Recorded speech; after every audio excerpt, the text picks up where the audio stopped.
مولانا شہزاد احمد کے بیانات کے لیے مولانا صاحب کے آفیشیل چینل مولانا شہزاد آفیشیل کو سبسکرائب کریں۔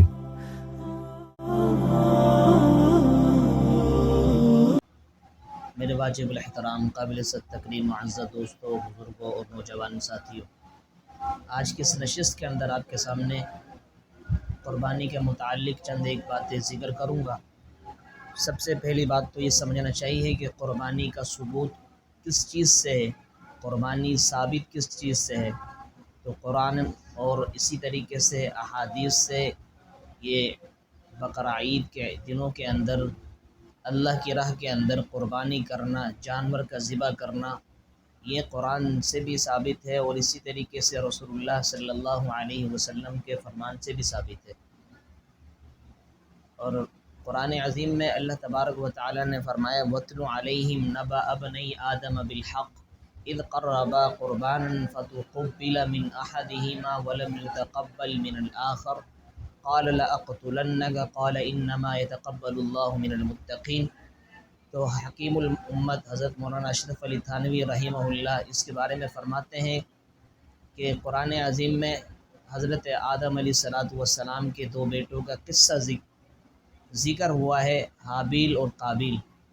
تو ان کے حوالے سے اللہ کریم نے حابیل نے بھی قربانی کی اور اسی طریقے سے قابیل نے بھی قربانی کی، اور حابیل کی قربانی کو اللہ رب العالمین نے قبول فرما لیا۔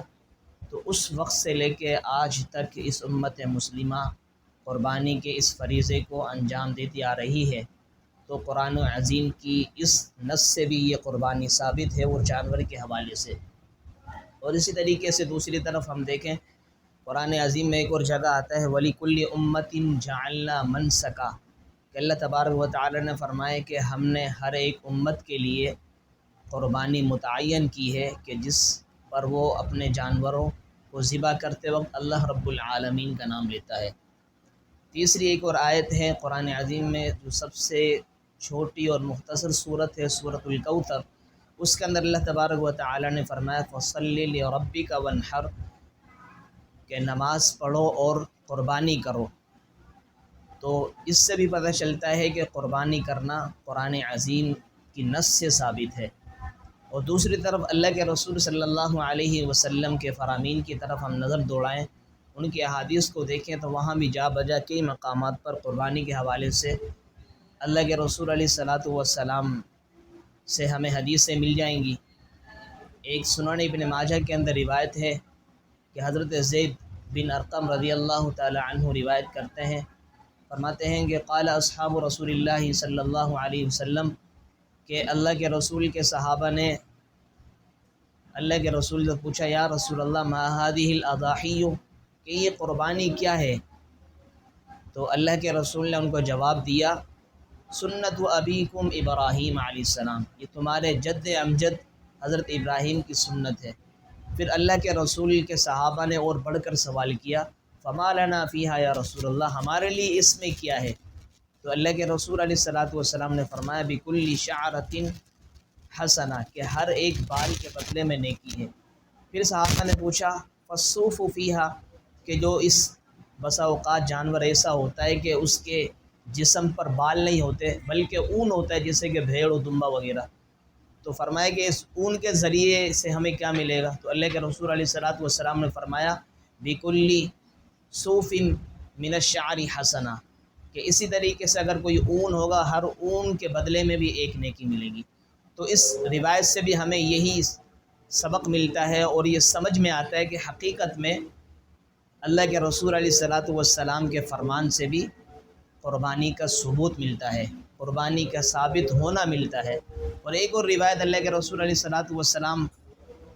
کی طرف سے ہمیں سمجھ میں آتی ہے، اور اللہ کے رسول علیہ السلام نے اما عائشہ فرماتی ہیں کہ آپ علیہ السلام نے فرمایا کہ جب یہ قربانی انسان کرتا ہے، قربانی کرنی چاہیے انسان کو، اس لیے کہ یہ قربانی کا جو جانور ہوتا ہے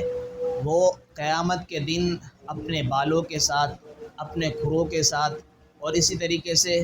اپنے ان تمام تر چیزوں کے ساتھ آئے گا، اور یہ قربانی کا جو جانور ہے اس کے خون کے گرنے سے پہلے اللہ تبارک و تعالی اس جانور کی قربانی کو قبول فرما لیتے ہیں۔ تو یہ قرآن اور حدیث سے ثابت ہے قربانی کرنا۔ اور دوسری چیز کی طرف ہم آتے ہیں، قربانی کا حکم کیا ہے؟ قربانی کرنا آیا فرض ہے، واجب ہے، سنت ہے، مستحب ہے؟ یہ کیا حکم لگتا ہے اس کے اوپر؟ تو اس کے بارے میں جیسے کہ قرآن عظیم کی ہم نے ایک آیت پڑھی فَصَلِّ لِرَبِّكَ وَانْحَرْ، تو اس آیت کی تفسیر حضرت حسن بصری رحمہ اللہ یوں فرماتے ہیں کہ اس آیت کی تفسیر یہ ہے کہ اس آیت کے اندر فَصَلِّ لِرَبِّكَ نماز کا ذکر ہے، وَانْحَرْ اور قربانی کا ذکر ہے۔ فَصَلِّ لِرَبِّكَ جو نماز ہے اس سے مراد عید الاضحیٰ کی نماز ہے، اور وَانْحَرْ سے قربانی کرنا ہے۔ وَانْحَرْ حکم ہے واجب کے درجے میں۔ اور دوسری طرف ہم چلے جائیں، حضرت علامہ فخر الدین حنفی رحمہ اللہ فرماتے ہیں تجیب علی حر مسلم مقیم موسر عن نفسہ، کہ قربانی کا حکم واجب ہے ہر ایسے شخص پر جو آزاد ہو، مسلمان ہو، اور اسی طریقے سے فرمایا کہ مالدار ہو، اور مالدار کے ساتھ حر مسلم مقیم، ہاں مقیم بھی ہو، مسافر نہ ہو۔ چار چیزیں جس شخص کے اندر پائی جاتی ہیں تو ان کے اوپر ضروری ہے کہ قربانی کریں۔ اگر قربانی نہیں کریں گے تو اس جو وجوب کا یہ حکم ہے، یہ درجہ ہے، اس کو ثابت کرنے والے شمار ہوں گے، جس کی وجہ سے اللہ رب العالمین کے ہاں وہ بالکل ہی گناہ گار ٹھہریں گے۔ لہٰذا جو بندہ مالدار ہونے کے باوجود، مسلمان ہونے کے باوجود، اسی طریقے سے فرمائے کہ مقیم ہونے کے باوجود اور مالدار ہونے کے باوجود قربانی نہیں کرتا، وہ بہت زیادہ گناہ گار ٹھہرتا ہے۔ اور ایک روایت میں غالباً حضرت ابو ہریرہ رضی اللہ عنہ روایت کرتے ہیں کہ آپ علیہ الصلوۃ والسلام نے فرمایا من کان لہ سعۃ، کہ جس شخص کو اللہ نے گنجائش دی ہے، اللہ نے جس کو مال دیا ہے، جس کو اللہ رب العالمین نے مال کی نعمت سے نوازا ہے، اس کے باوجود وہ قربانی نہیں کرتا،